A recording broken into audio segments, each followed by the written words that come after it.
L'État, oui. Institutionnellement, l'islamophobie existe. Je peux vous le démontrer. La loi du 15 mars 2004, pour nous, c'est une loi d'exception. Le Conseil d'État en 89, il avait réglé le problème. Il a dit, tant qu'il n'y a pas de prosélytisme, les filles, elles viennent avec leur foulard, pas de problème. On nous a sorti une loi. C'est la République qui a voté 94%. Après, on nous a sorti la loi sur le niqab.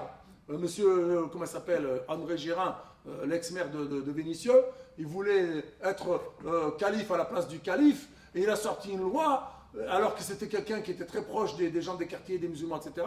Bref, après, on nous a sorti quoi? La loi sur les nounous. Vous savez ce que c'est, la loi sur les nounous? Elle a été votée au Sénat.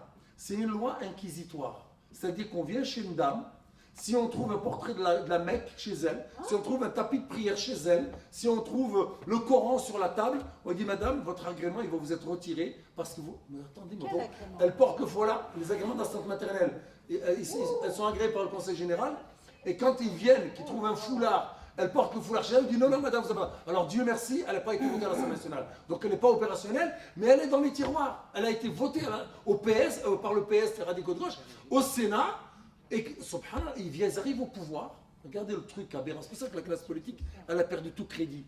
Quand la gauche, dans laquelle on a inspiré, arrive au pouvoir, au lieu d'établir l'égalité de salaire entre les hommes et les femmes, au lieu d'établir, par exemple, je ne sais pas moi, la parité réelle dans les instances de décision, elle vote une loi contre quelques milliers de femmes, assistantes maternelles musulmanes qui portent le foulard. Donc c'est pour ça que je dis à l'institutionnel.